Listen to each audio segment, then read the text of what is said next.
and some of the things that are going on with him. So I wanted to kind of go on and talk about him and ask the question, what is he known for? What is Khafre known for? Why is he famous? And why is it that we talk about him? What is significant about Khafre? So as I talk about that and we kind of get settled, I wanted to kind of jump into that because the whole conversation around who Khafre is and what was taking place with respect to ancient Kemet and what was he known for? Who was his dad? What does he fall in terms of the dynasty for that he was a part of? And how can we find out more about him? So I've been talking a little bit about ancient Kemetic kings. I've had a chance to talk about Snufru and to talk about Snefru, as well as Khufu, as well as Khafre, who's Khafre's dad, and Djefref. So we've talked about several people from the fourth dynasty and have gotten a chance to kind of go deeper into some things behind it. So I want to kind of go behind the scenes with respect to Khafre and talk about him because, one of the things he's known for is what you're looking at right there is the Sphinx. He's known for the Sphinx, is believed that it's him, that the Sphinx is the likeness of, it's a very famous, obviously one of the most iconic, things that are in the world. One of the most iconic symbols in the entire world is the Sphinx, and it is believed that it's because of Khafre. It is an image and a mimicking and a likeness of Khafre. So let's talk about it a little. Let's dig into him a little bit because I think about the Kemetic kings, and as I started studying them, and you study their names, and you study things about them, you almost ask yourself the question, what's in a name? And from an African perspective, from a Kemetic perspective, from a Kushite perspective, what they chose for their names was very significant. It tells you a lot about the times, it tells you a lot about what was important, and it tells you a lot about what's coming from their heart. And when you think about Khafre, he's talking about his soul reflecting God and his soul reflecting Ra. And that becomes a significant thing because a lot of Kemetic kings prior to him weren't necessarily using Ra in their name. His immediate predecessor did, but his dad, Khufu, was referring to Khnum, and his granddad was Snefru. And you even go back to the third dynasty when you see Dozier and you see various people like that, where they're talking about other deities or they're talking about other aspects of themselves. For example, Dozier kind of means more divine than the body, or more divine than the company of gods that are supposed to be expressions of God, but not necessarily just specifically talking about Ra. But Khafre chooses his name and chooses that RE as an example of Ra for a reason. And we're gonna dive into that. When did he live? Why was he significant? What are some things about him we can learn? I very much appreciate us talking. And I want to appreciate up front those of you who've been purchasing and thinking about and talking about my books. I very much appreciate it. They are available on Amazon. If you'd like to buy it, I very much appreciate it. Stories about Black history, religion of the Black land, and 10 things your child should know about reading, writing, and math. And these are all specific books that might be useful to you, useful to how you work with your children, useful to you in many ways. In particular, Religion of the Black Land is a new book that I've written, and it's a book that talks about ancient Kemetic and Kushite theology.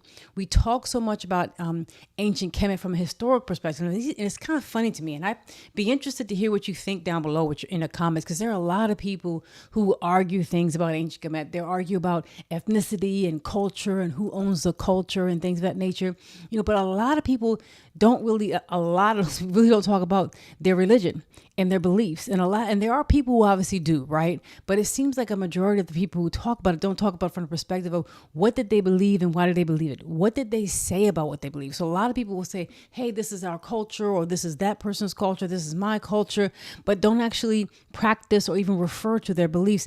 And their beliefs, their religion was their culture. I mean, there was no separation. We may ask ourselves the question, what did ancient Kemetic people call their religion? And I don't know if they had a name necessarily that they called it. It was a way of life. It just was. It's like I'm asking, what do you call something that's just a part of you? Is it something that's going to have a name that's different? Your hand is a part of your body. It doesn't have an individual proper name or proper noun that refers to your hand. It is a part of your body, right? So when you start to think about their religion and what they believed, it all goes down to a part of their lives. It goes down to something that was a part of their lifestyle. I don't know if they looked at the world without it.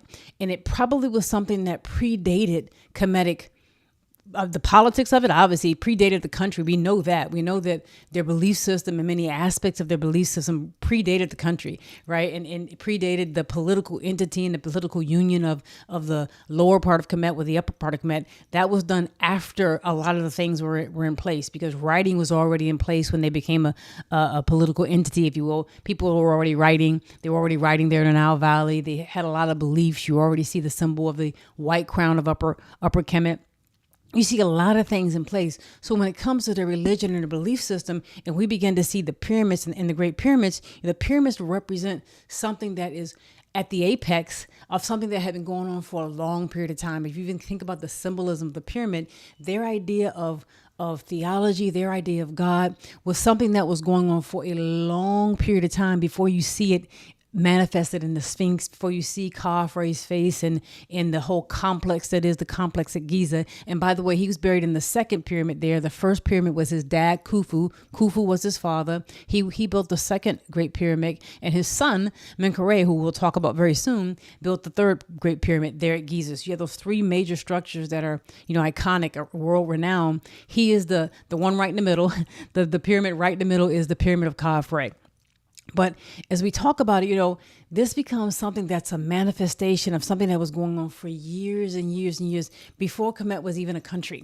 The whole idea of their belief in God, the whole idea of burying people and having an idea of the afterlife, their idea of writing was already in place. Their idea that there was an afterlife, their idea that there was a God, their idea that there were certain ceremonies and festivals that you did. And even you think about, how the pyramids were oriented. You also think about, their ceremonies. One of their ceremonies they did at their Kemetic New Year typically happened in July. Around July 19th was the Kemetic New Year, if you will, thereabouts in our time. And that was around a period of time where the Nile would begin to flood at a certain point in the Kemetic geography in Kemet's country. And obviously the Nile was flooding from places farther south, higher up, as you get closer and closer to Ethiopia, which is one of the sources of the Nile. That flood kind of rose there and kind of went all the way out to the sea, the Mediterranean Sea, traveling hundreds of miles, right? Many miles, right? And so the Kemetic people had a concept of venerating, the Sirius star, the brightest star in the sky, and being able, and it's just so happened that the brightest star in the sky, Sirius, when you look at the horizon in ancient Kemet, there's a period of time at that latitude that the Sirius star can no longer be seen in the nighttime sky. And it's the brightest star in the sky. And if you can imagine, I don't know if you've ever been someplace where there's no light pollution, right? Where you don't have a lot of light around you, and you can literally just look up and see the sky. You see thousands. You see the sky is filled with stars. It's filled with stars on a non-cloudy day.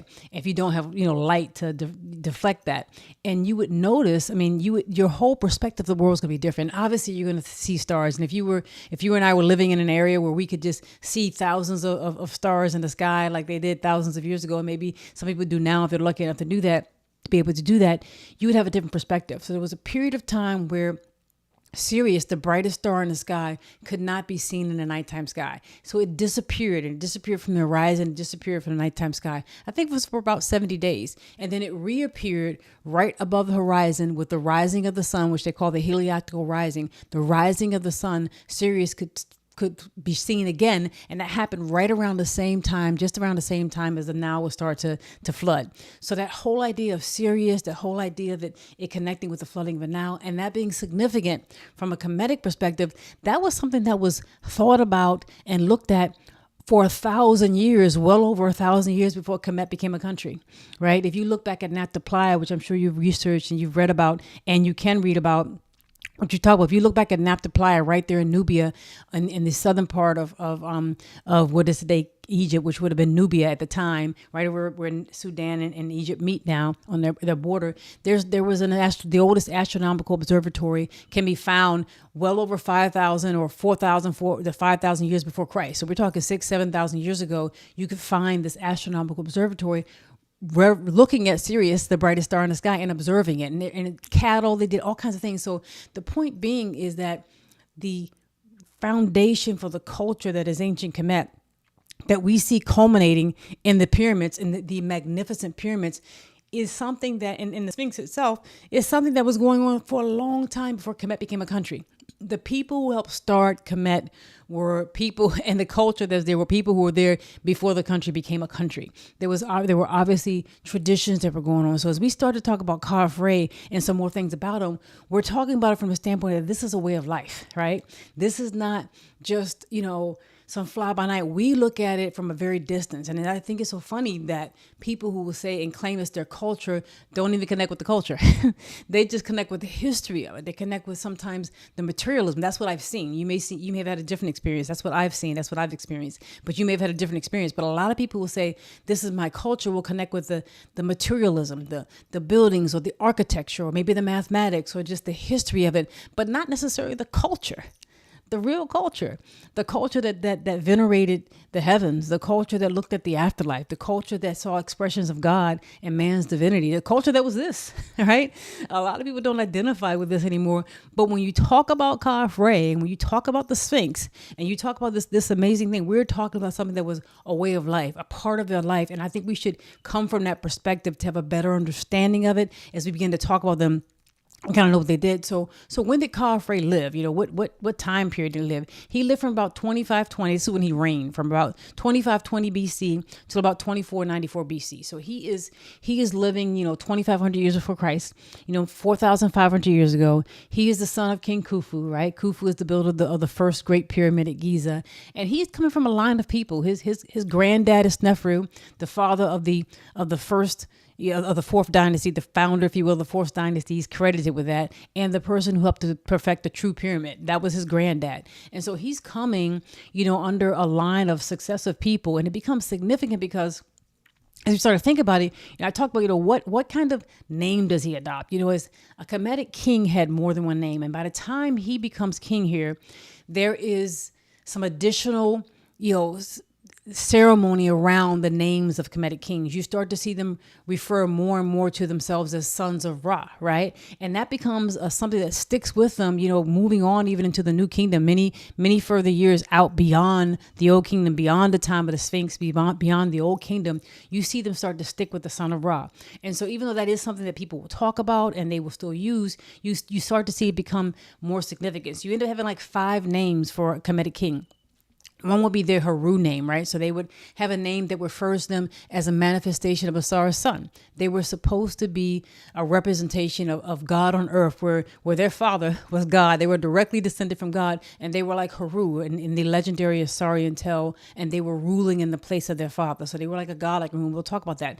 They were the favorite of the 2 ladies. There were 2 female deities that were the deities, the governors, if you will, the governesses of the upper part of Kemet and the lower part of Kemet. So they had a 2 ladies name, saying that they were blessed by the 2 ladies, which is interesting to me, right? That they were blessed by the 2 ladies. And they also had a golden Haru name, a name that talks about even an elder form or another form of Haru, which they were supposed to represent. And they had a name that called them the King of Upper and Lower Kemet, which was like their throne name, which was called their throne name. So they had the King of Upper and Lower Kemet, and then they had the son of Ra.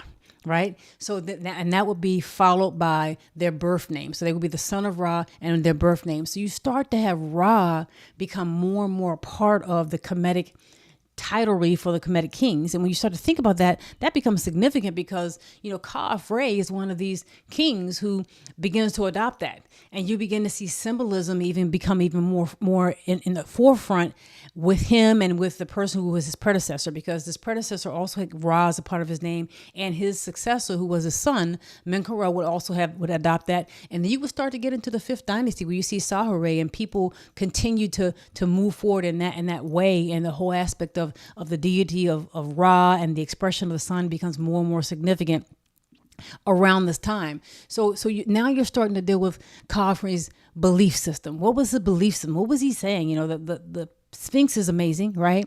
And when he builds the Sphinx and he builds that area, and he's believed that he built the Sphinx, it isn't just the Sphinx. It isn't just his pyramid itself and the Sphinx. There are temples around it. So there's a temple right next to his pyramid. There's a temple there that has this right next to his pyramid. There's kind of the temple where people will go to offer offerings to him and remember him. There's also a long causeway that leads right out next to the Sphinx to another valley temple where a lot of famous statues of him were found. And there's another temple that's kind of like Haru of the Horizon that's also built, that's all a part of his building, if you will. And so when you think about that, what is he saying, and what is it he's adopting when he talks about that? And his name, as we mentioned, Khafre, but also it could be pronounced, because sometimes you read these cartouches, you can read them, from bottom to top or top to bottom. Sometimes you can read them in different ways, but Ra Kaf or Khafre, right? And both of them are referring to Ra. Both of them are referring to a manifestation of not just the sun deity, but that life force, the force that is God that is manifested as movement, as force, as pushes and pulls. And we've talked about this from the standpoint of netterology, that there being one God, one aspect, one creator, one creation, and that being netter, and that netter rises out of Noom, the undifferentiated waters, if you're the abyss of creation, the undifferentiated waters and of creation, and raises its consciousness. And as it raises its consciousness, it becomes that which can create, right? Like Ptah, like the creator, the creative aspect of God, which is kind of mimicked in the Shabaka stone. It becomes that which can self-rejuvenate, which happens in our DNA all the time, which happens in nature all the time. Really that which can produce itself. I mean, you think about flowers and plants, they don't need our help. Nature can reproduce without us. As a matter of fact, we are a product of nature without even thinking about it. Without our conscious effort, we are being reproduced, and we're produced without our conscious effort, and our cells are reproducing all the time. That's kind of a tune. And you can see Amen, which is another manifestation of God. And you will see a lot of Kemetic deities and a lot of Kemetic kings and things of that nature talk about Amen as a part of their name. And then you have Ra. And Ra is the fact that things move. It's force, right? It's that power. And force comes in many ways. That force can be pushes and pulls. And one of the things that's amazing to me is that when the Big Bang first happened, when things were first created, when we look at subatomic particles, not even just the stuff you see on the periodic table, even the stuff that they're made of, they carry forces. They have within the ability to push something and pull something from the very beginning, the very first milliseconds of creation. We believe and know that there were forces. Things could move on their own. How is it that things come out of nothing and have the ability to move, have the ability to attract other things? There had to be the potential for this power and this force to exist if it did it. Right? If you see something, then before it occurred, the potential for that thing to be there was there. And so that potential was already there, and that existence and that force can be on massive scales like gravity pulling together galaxies and pulling planets, or it could be the force of the sun, the life force that's in you, the energy that's in you. So it's Khafre is talking about force. He's talking about Ra. He's talking about Ra in a way where it represents the sun is like the emblem of it. If you're living in a land where the sun is dominant, which I guess a lot of us are pretty much, because the sun is still pretty much key to our lives here, you're in a situation where you have no other light. Imagine you don't have very much of light. Maybe your fire that you use appropriately, and you may have various things you use for lighting in that way. But the sun, when the sun rises, is dominant. It's just dominant. And it's clear that the sun allows vegetation to grow. It's clear that we would not be able to exist. It becomes a powerful force. So Khafre is talking about his soul reflecting Ra. He's talking about his soul reflecting that aspect of God. And you'll find that Kemetic people, we talked about it from a netterology standpoint, they believe in different aspects of God. They believe that it was one God, netter. You read Egyptologists, you read their information, you see that they have a situation where there is a source of creation, a creator God, and that these aspects of God that I talked about, like Ptah and Ra and Amen and Atum, are expressions of God. So you will find Kemetic kings, and Khafre is one of them, will adopt names of various aspects of God and not see any contradiction in it. And even as you get into the new kingdom, beyond the old kingdom, you will find that people in farther south in Auset would have Amenhotep, but they would still recognize Ra. They would still recognize Ptah and venerate Ptah. They would still recognize, Amen, as I mentioned, and there would be no conflict of it. So Khafre doesn't see a conflict. It doesn't appear when you look at Khafre's name and you look at his family and the structures. How you doing, 44? God bless you. When you look at his name and you have his father, Khnum, who his father's Khnum, was talking about Khnum, the deity Khnum. It doesn't appear there's any conflict in that. It doesn't appear that there's any conflict with Khafre adopting Ra as his manifestation, that I am now a manifestation of Ra. So as you start to see this, as we start to look at this, you start to also see that there are things, as we start to look at that, you see this right here, you see this aspect of the idea of a deity and that king representing a manifestation of God, that king representing God. And as you do that, and we take like a little pause here, you can see right there on the right, that's Haru. So Haru is supposed to be sitting, and he's wearing the crown of Upper Kemet and the red crown of Lower Kemet. And he's a manifestation of, in some cases, he's associated with Ra. In some cases, he's associated with, obviously, his father, Asar and Tahuti. But that whole idea that Haru becomes associated with Ra, and you even see Haru associated with day, such as the book of the Pertum Haru, the book of coming forth by day, which people called the book of the dead, which was not included in Khafre's time, much later in the New Kingdom and in places like that. And just before that, you find that papyrus used and in other places. But the idea then is that the king is a manifestation of this. The idea is that the king is a manifestation of Haru, and that Ra as a force represented by the sun is a manifestation of God, is one of the expressions, one of the fundamental expressions of God. They believed in fundamental, extraordinary expressions of God. And then there were many expressions of God. You think about the whole idea of Khafre, and you think about evolution and things of that nature. There are many expressions of God. And as you think about those expressions of God, there's no conflict in it. Imagine how many different things are in the earth. How many different types of vegetation are there? How many different types of animals are there? How many different expressions of people? Each person, even though we're pretty much the same genetically, we're pretty much all the same.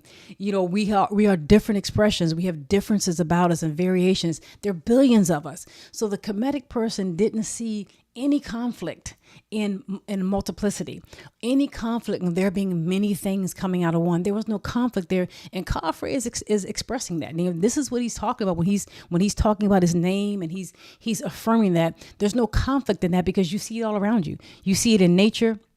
You see it all around you. So to think that there will be some type of difficulty in understanding that there's many expressions of God, that there's many expressions in nature, that there's many things around you that are all coming out of the same earth, living on the same earth, is not a conflict for Khafre. It's not a conflict for a Kemetic person. So when you think about that, the other part of his name, as I mentioned to, a Kemetic king had more than one name. So we know he was he of the two ladies, Khafre, and I'll just kind of give you a chance, you can kind of see that on there. He was Khafre, he of the two ladies. That was his Khafre name. But also the Haru. He was the Haru Yusar'ab, someone who was able to be powerful in his will, someone who had the ability to establish the will. So imagine this. The idea from a Kemetic perspective is that God establishes will in order to bring forth life. And your will is in your heart. They a lot of times will coincide and collate your will and your heart together. Imagine the thing that you want to have happen, that your will is in your heart, and that God decided in his heart, in his will, that he would bring forth life, that he would bring forth the things that we see, whether that's in a manifestation of creation or rejuvenation or in force and life force or in things that are hidden from our eye. God established a will, and God's will is unshakable.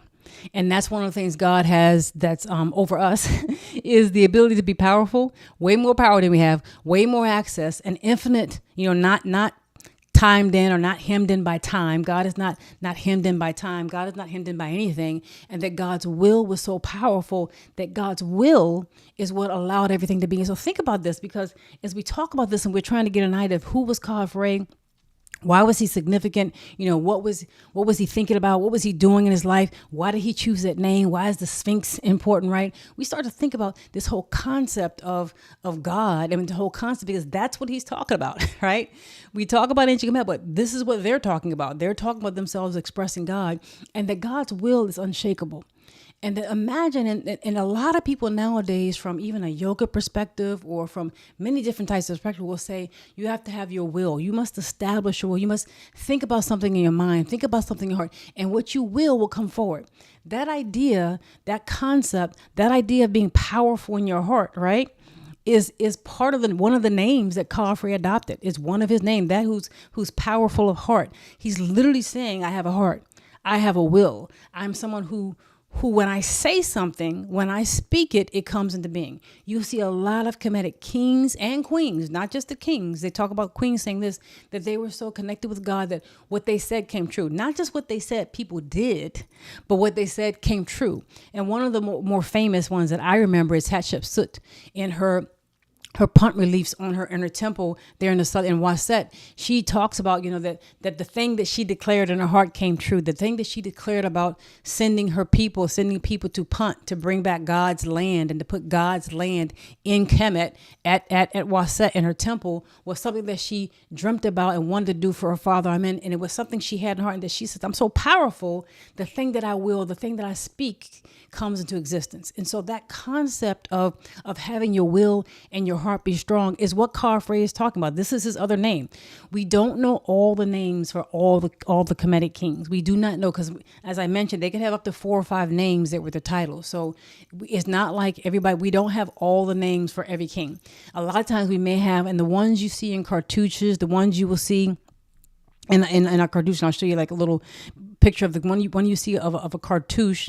And you can kind of see like up there at the very bottom in the center and at the top on the right, you see those oval things that are kind of in gold that have symbols written into them. You're seeing King Seti, the first name in a cartouche. You will a lot of times find their son of Ra name and their throne name, their king of Upper and Lower Kemet throne name in those cartouches, right? So sometimes you would find in ancient Kemetic writings, them use 1 or 2 of the names of a particular king, and maybe not all the title. And then sometimes you might see all their titles. So especially as you go back farther and farther, we may not have all of his names. And sometimes that was a problem. That caused some significant challenges from a historical standpoint, because you had to figure out who they were talking about, because you could use one of a person's name on one monument and their other name, one of their other names on another monument. You had to be able to figure out that they're talking about the same person, right? So when we think about Khafre, he is saying that I am powerful of heart. I'm the Haru.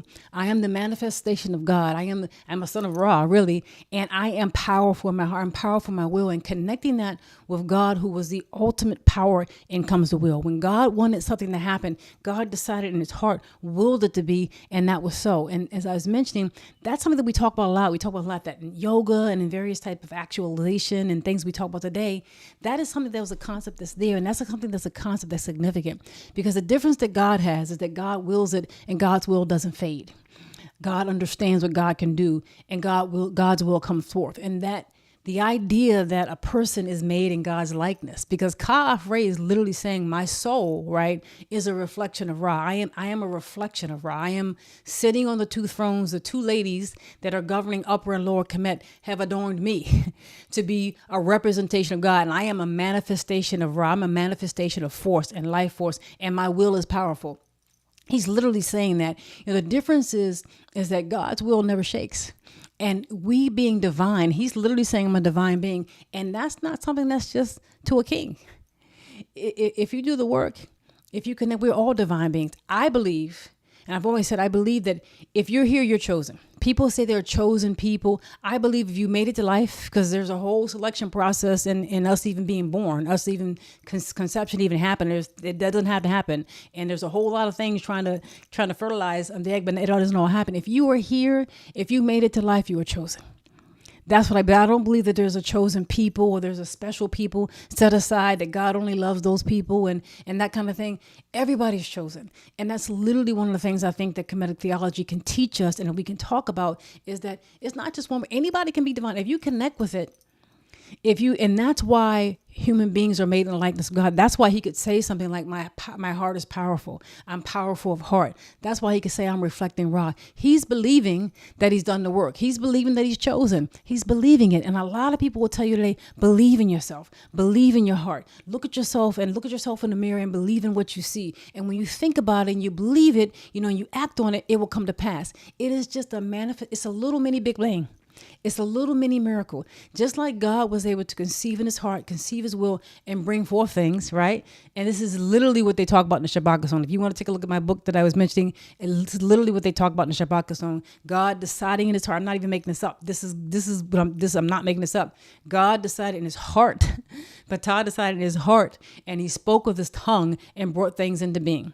And that for us, what we hear, what we see, and what we breathe on, what we manifest on, what we meditate on, these things feed into our heart, and they make all of our beliefs come forth. Whatever we hear, see, and breathe on will feed into our heart and make our beliefs come forth. Your heart then becomes significant. Khafre is adopting this whole powerful of heart as one of his titles as a king. right?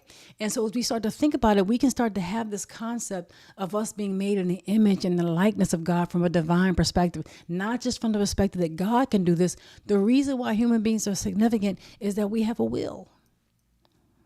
We have a will that we can meditate on. We have a will that we can act on, and you can look at different forms, different animals, different life forms. Different life forms have different degrees, if you will, and different forms of will. How much will does a plant have? We know it's alive. We know it grows, right? How much will does it have? We know that the sun is active. It certainly exists. How much will does it have? Does it have a will to shine or not to shine? Or does it just react toward the nuclear reactions that are going on inside, the nuclear explosions, literally, that they're making it shine, and the reactions that are taking place?